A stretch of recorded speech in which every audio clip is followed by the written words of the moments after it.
যেটা বলেছেন সেটা সম্পূর্ণভাবে একটা রাজনৈতিক বিবৃতি। তিনি যে একজন প্রশাসক তিনি সেটা ভুলে গেছেন। রাজ্য পুলিশের ডিজি একজন যথেষ্ট প্রতিভাবান পুলিশ অফিসার।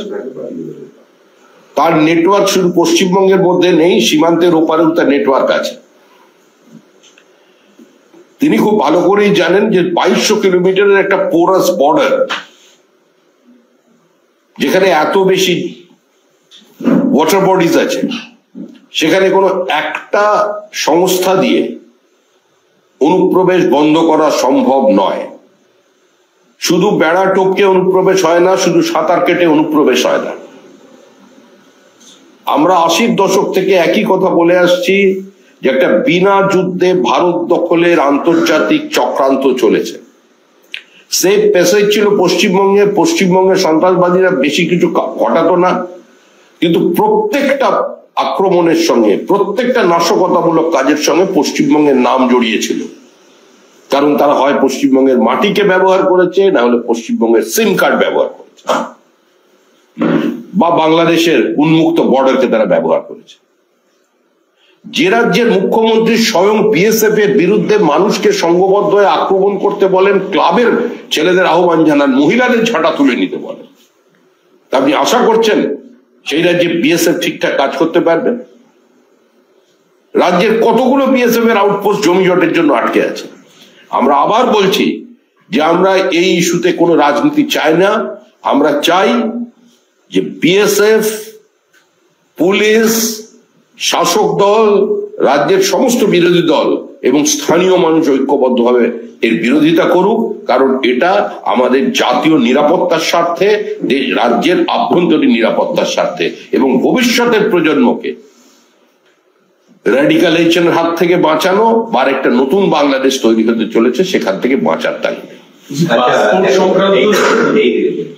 এই যে আপনি যে কথাগুলো বললেন, একটা ডিজাইন চলছে, সিস্টেমেটিক ডিজাইন। যখন খাগড়াগড় কাণ্ডটা ঘটলো তখন তো people saw the tip of the iceberg what happening in West Bengal.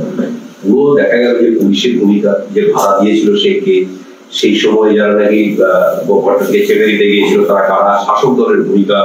এই যে খাগড়াগড় কাণ্ডে যেটা বলছিল, সিলিন্ডার ফেটেছে বলেছে, তারপর দেখা গেল বিদেশি জঙ্গি ওরা। দেখুন, যেদিন খাগড়াগড় কাণ্ড সংঘটিত হয় সেদিনই আমরা বলেছিলাম যেটা এনআইএ এর তদন্তের প্রয়োজন এবং এটা একটা আন্তর্জাতিক চক্র আছে সব।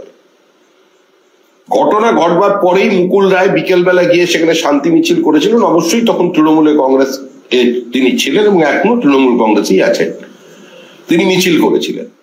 পরবর্তীকালে মুখ্যমন্ত্রী কি বিবৃতি দিয়েছিলেন সেটা জানা, এবং খাগড়াগড়ের ক্ষেত্রে পুলিশ প্রায় প্রমাণ লোপাটের কাজ চালিয়ে যাচ্ছিল। জানা গেল পরবর্তীকালে তৃণমূলের স্থানীয় নেতার সহযোগিতায় সেখানে এই জঙ্গি গোষ্ঠী বেড়ে চলছে। আজকে এই রাজ্যের মাটিতে গত 8 বছর ধরে প্রকাশ্যে বিভিন্ন জায়গায় গান চলেছে ধর্মীয় সমাবেশের নামে। এগিয়ে চলো, এগিয়ে চলো, ঝাঁপিয়ে পড়ো, ঝাঁপিয়ে পড়ো, বাংলাদেশে ঝাঁপিয়ে পড়ো, শেখ হাসিনার গলায় দড়ি টানো, শেখ হাসিনাকে ফাঁসিতে তোলো। কোনো ব্যবস্থা পুলিশ নিয়েছে? আজকে যে রাজ্য পুলিশের ডিজি এই কথা বলছেন, কলকাতার অনতি দূরে বেড়াচাপা দেগঙ্গায় যখন এ ধরনের গান চলতো উনি কোনোদিন কাউকে গ্রেফতার করেছেন? হুমায়ুন কবিরের বিরুদ্ধে ব্যবস্থা নিয়েছেন? সরকারের ফ্ল্যাগশিপ প্রজেক্ট হচ্ছে পরিবার পরিকল্পনা, সেখানে একজন মন্ত্রী সংবিধানের শপথ নিয়ে বলছেন হাম দো হামারা ছে। মুখ্যমন্ত্রী কোন শব্দ ব্যবহার করেছেন?